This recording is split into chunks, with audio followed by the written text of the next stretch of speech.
स्वागत है आपका हमारे आज की इस वीडियो में। आज हम आपके लिए लेकर आए हैं टॉप 60 मोस्ट इंपॉर्टेंट क्वेश्चंस, जिसमें 20 क्वेश्चंस हिंदी के, 20 क्वेश्चंस जीके के और 20 क्वेश्चंस इतिहास के होंगे। तो चलिए स्टार्ट करते हैं। कामायनी महाकाव्य किस दार्शनिक दृष्टिकोण पर आधारित है? तो देखिए, ये मानववाद पर आधारित है। ठीक है। भारतेंदु हरिश्चंद्र ने हिंदी साहित्य में किस आंदोलन की नींव रखी थी? तो इन्होंने भारतेंदु युग की नींव रखी थी। गोदान उपन्यास का केंद्रीय विषय क्या है? तो इनका केंद्रीय विषय है ग्रामीण जीवन की विडंबना। बढ़ते हैं अपने अगले क्वेश्चन की तरफ। साकेत के कवि कौन है? तो साकेत के कवि थे मैथिली शरण गुप्त। हिंदी का पहला मौलिक उपन्यास किसे माना जाता है? तो ये परीक्षा गुरु को माना जाता है। कुरुक्षेत्र महाकाव्य किस कवि की रचना है? तो देखिए, ये है रामधारी सिंह दिनकर की रचना। पुष्प की अभिलाषा कविता का भाव क्या है? तो इसका भाव है राष्ट्रभक्ति। कर्मभूमि उपन्यास किसने लिखी थी?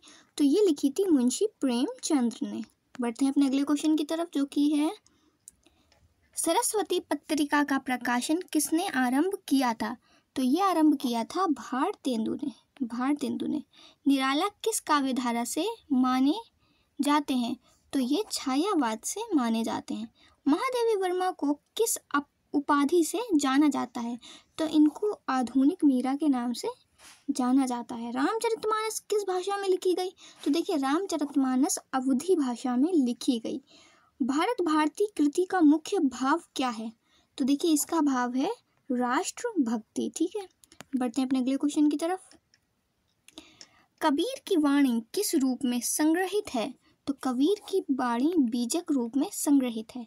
आदि काव्य किसे कहा जाता है? तो देखिए, आदि काव्य रामायण को कहा जाता है। पंचवटी काव्यांश किस ग्रंथ से लिया गया? तो पंचवटी काव्यांश लिया गया रामचरितमानस से। छायावाद का काल कब माना जाता है? तो छायावाद का काल 1918 से लेकर 1937 तक माना जाता है। नई कविता आंदोलन की प्रमुख प्रवृत्ति क्या है? तो इसकी प्रमुख प्रवृत्ति है व्यक्तिवाद। बढ़ते अपने अगले क्वेश्चन की तरफ। तुलसीदास को किस काव्यधारा से संबंधित माना जाता है?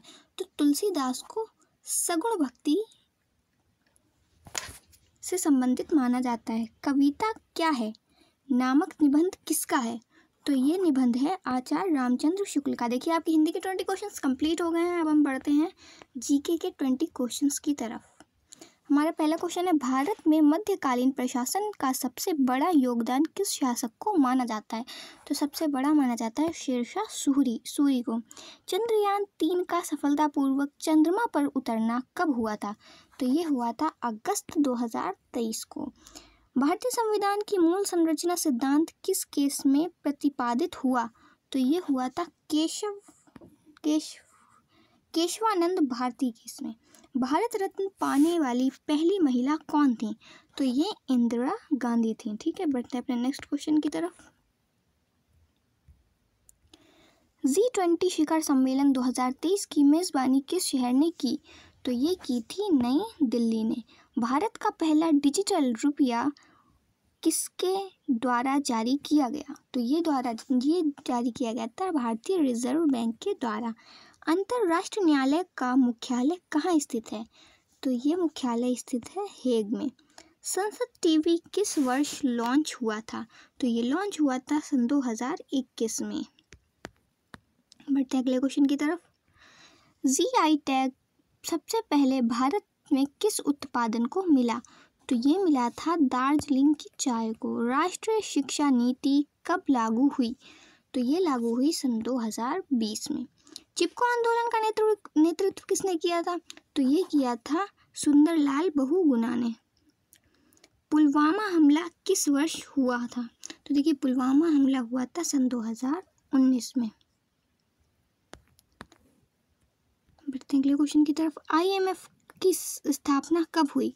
तो IMF की स्थापना हुई 1944 में। आधार कार्ड योजना किस वर्ष शुरू हुआ था? तो आधार कार्ड योजना सन 2009 को शुरू हुआ था। राष्ट्रीय मानवाधिकार आयोग का गठन किस अनुच्छेद के अंतर्गत हुआ? तो ये हुआ था 338। नागालैंड भारत का राज्य कब बना था? तो ये बना था 1963 में। वंदे भारत एक्सप्रेस कब शुरू हुई? तो ये शुरू हुई थी सन 2019 को। ठीक है, बढ़ते हैं अगले क्वेश्चन की तरफ। संविधान सभा का पहला स्तर कब हुआ? तो ये हुआ था दिसंबर 1946 में। आर्टिफिशियल इंटेलिजेंस को भारत में किस मंत्रालय ने राष्ट्रीय रणनीति दी थी? तो ये दी थी नीति आयोग ने। ठीक है, ऑप्शन बी नीति आयोग ने। G7 का हिस्सा कौन नहीं है? तो G7 का हिस्सा भारत नहीं है। हमारे जीके के भी 20 क्वेश्चंस कंप्लीट हो गए। अब आते हैं हमारे इतिहास के 20 क्वेश्चंस, जिसका हमारा पहला क्वेश्चन है, मौर्य साम्राज्य की राजधानी कहाँ है? तो मौर्य साम्राज्य की राजधानी है पाटलिपुत्र। मेगस्थनीस किस राजा के दरबार में आया था? तो मेगस्थनीस चंद्रगुप्त मौर्य के दरबार में आया था। गुप्त वंश का सबसे महान शासक कौन माना जाता है? तो गुप्त वंश का सबसे महान शासक समुद्रगुप्त माना जाता है। इल्तुतमिश किस वंश से संबंधित था? तो इल्तुतमिश हुलाम वंश से संबंधित था। पानीपत की पहली लड़ाई कब हुई थी? तो देखिए, पानीपत की पहली लड़ाई 1526 ईस्वी में हुई थी। बढ़ते हैं अगले क्वेश्चन की तरफ। अकबर का शासन काल किस वर्ष प्रारंभ हुआ? तो ये प्रारंभ हुआ था 1556 में। ऑप्शन बी 1556 में। दीन इलाही किसने शुरू किया था? तो दीन इलाही अकबर ने शुरू किया था। शेरशाह सूरी ने किस मुद्रा की शुरुआत की थी? तो शेरशाह सूरी ने रुपये की शुरुआत करी थी। हुमायूं की मृत्यु किस कारण से हुई थी? इनकी मृत्यु हुई थी सीढ़ियों से गिरने के कारण। प्लासी का युद्ध किस वर्ष हुआ था? तो प्लासी का युद्ध 1757 ईस्वी को हुआ था। बढ़ते हैं अगले क्वेश्चन की तरफ। 1857 की क्रांति का प्रथम नेता कौन था? तो इनके प्रथम नेता थे Mangal Pandey. Quit India movement कब प्रारंभ हुआ था? तो क्विट इंडिया मूवमेंट 1942 को प्रारंभ हुआ था। अखिल भारतीय मुस्लिम लीग की स्थापना कब हुई? तो इसकी स्थापना हुई थी 1906 में, 1942 में।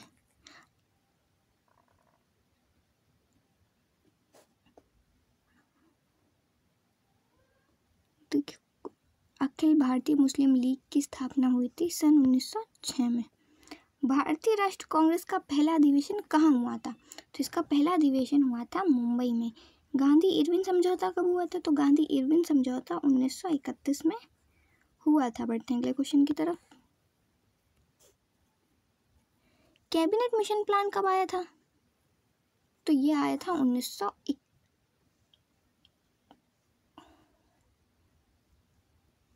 कैबिनेट मिशन प्लान भारत आया था 1942 में। ठीक है, हमारा राइट आंसर हो जाएगा 1946 में। ऑप्शन सी 1946 में। मोंटग्यू चेम्सफोर्ड सुधार किस अधिनियम से जुड़े थे? तो ये जुड़े थे 1919 से। साइमन कमीशन भारत कब आया? साइमन कमीशन 1928 को भारत आया था। भारत छोड़ो आंदोलन का नारा किसने दिया था? तो ये नारा हमें महात्मा गांधी जी ने दिया था। लॉर्ड माउंटबेटन भारत के अंतिम वायसराय कब बने थे? तो ये अंतिम वायसराय 1947 को बने थे। Option B 1947। इस तरीके से हमारे 60 क्वेश्चंस कंप्लीट हो गए हैं। अगर आप भी बीएड एंट्रेंस की तैयारी कर रहे हैं तो हमारे चैनल को सब्सक्राइब करना बिल्कुल ना भूलिएगा। मिलते हैं नेक्स्ट वीडियो में। Thanks for watching.